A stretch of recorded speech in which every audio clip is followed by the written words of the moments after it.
Think about things like abortion and moral failure.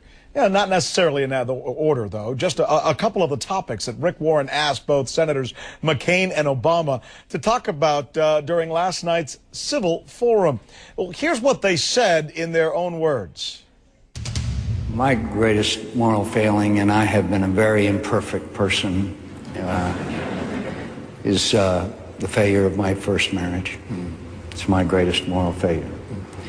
I think America's greatest moral failure has been throughout our existence. Perhaps we have not devoted ourselves to causes greater than our self-interest, although we've been the best at it of anybody in the world. I think after 9/11, my friends, instead of telling people to go shopping or take a trip, we should have told Americans to join the Peace Corps, AmeriCorps, the military, expand our volunteer, expand what you're doing. Okay? Expand the create missions. What point is a baby entitled to human rights? At the moment of conception.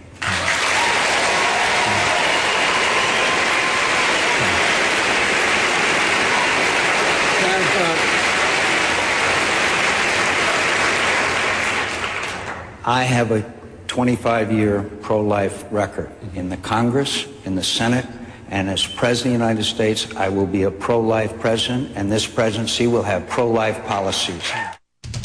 I had a difficult youth. My father wasn't in the house. I've written about this. There were times where I experimented with drugs. I drank in my teenage years. And what I trace this to is a certain selfishness on my part. I was so obsessed with me and the reasons that I might be dissatisfied that I couldn't focus on other people. And I think the process for me of growing up was to recognize that it's not about me.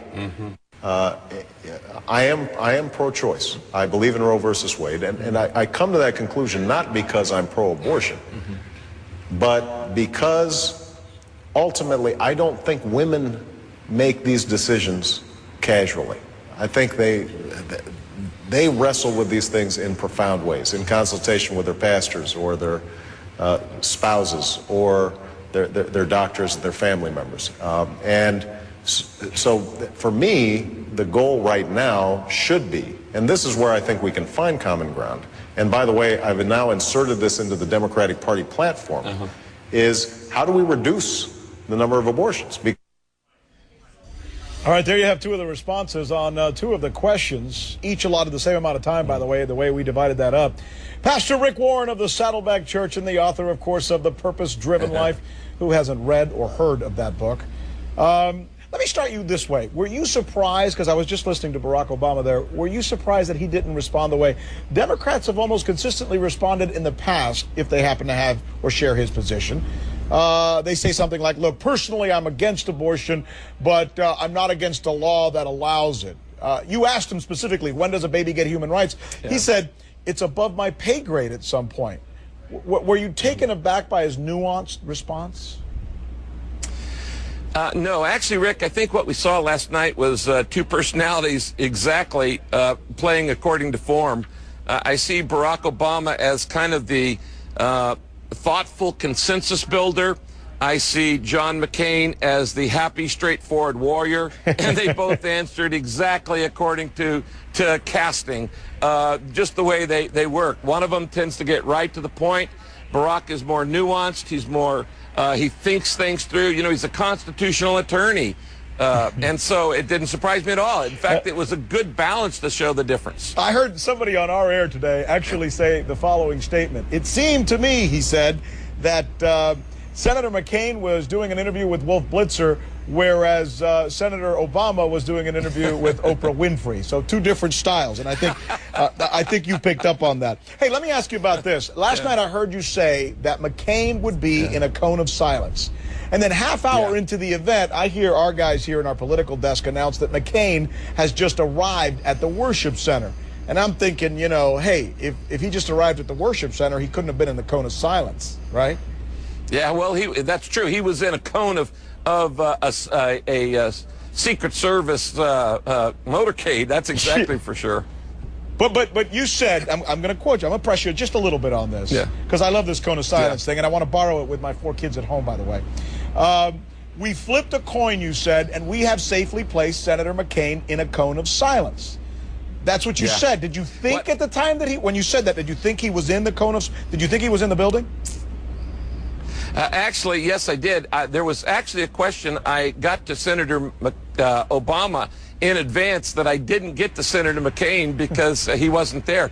I actually wrote down on a piece of paper the very first question because I wanted them both to be relaxed. And I said, here's the very first question. I gave it to both of them to ask that. But I also told Senator Obama, since there was one question where I was going to ask for a commitment, it was the commitment later about would you allow a PEPFAR type President's emergency plan for orphans? Yeah. And I thought if I was going to ask him for a public commitment, I ought to let him know in advance. I got to tell Barack Obama that in advance. I did not get to tell John McCain that in advance. So well, you obviously surprised, I'm sure. Yeah, I mean, just out of fairness. I mean, look, this is CNN. We try to be as exact as we possibly can. I just wanted to get it on the record. And of course, there's going to be people out there, Pastor, who are going to say, well, if he wasn't there like a half hour before the event started, what would have stopped him from watching an event that was on all 3 channels, on the radio, there's Blackberries, there's the internet, there's everything else. So I guess you don't know and I don't know whether he had the questions or not. You know what? At first place, we asked him. We flat out asked him. Did you hear any of the debate? I mean, any of the discussion? And I trust the integrity of both John McCain and Barack Obama, that they said they would abide by the rules. They knew the rules way in advance, that I would not give them the questions. I did tell them all of the themes and went through all of the themes, said here's the kind of question, the themes that I'm going to deal with. I'm going to probably throw out a question about economy, going to probably throw out a question about climate change, which, by the way, I never got to, and a number of other issues. But I would not give them the wording of what specifically, like, for instance, it's one thing to say, I may ask you a question about the courts, and another question to say, which of the existing Supreme Court would you not appoint? Well, yeah, and let's be fair. We called Senator McCain's office, and they said that, no, we did not listen, we did not know.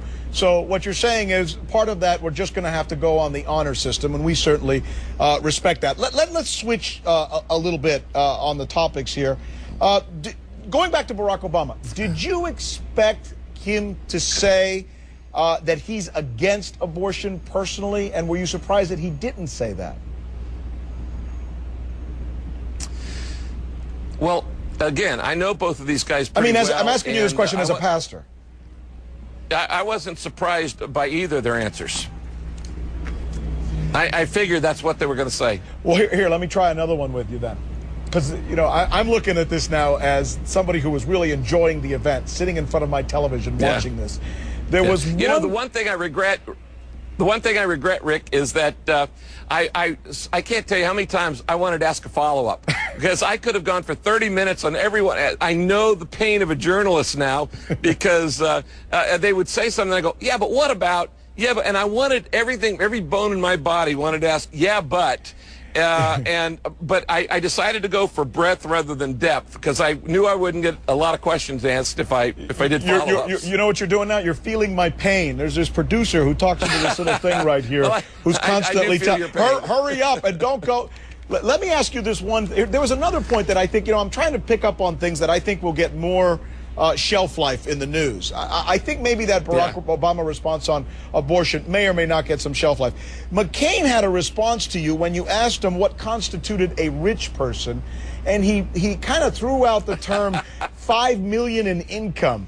And I was thinking to myself, there are people all over America right now going, $5 million? Do you think the average American, how close do you think he was, his figure, to what the average American thinks is a rich person? Yeah, well, he instantly knew that. That was one of those ones where the staff kind of grimaces and goes, oh, you know, I honestly believe, and I've said this before, that everybody in public life Democrat and Republican, should get a 5% grace factor, because everybody says stuff you say that's stupid, you don't believe, and later you go, well, I wish I hadn't said that. I've done it. I'm going to say it on this. I'll say stuff on this interview with you that I go, well, I didn't believe that at all. So we just have to not play gotcha on stuff like that and go, okay, he didn't mean that. That kind of thing. Oh, by the way, for the record, I've never made a mistake. Just ask my wife and kids. Oh, well, that's good. Yeah. Rick Warren, you're a good man. I appreciate you taking time and taking us through this. Congratulations. You held an event. You had people there, and you had all the networks on you as well. Job well done, sir. We appreciate your time. Thank you, Rick. By the way, in case you missed it, you can see. Now, Senator Obama's going to go first. We flipped a coin, and we have safely placed Senator McCain in a cone of silence.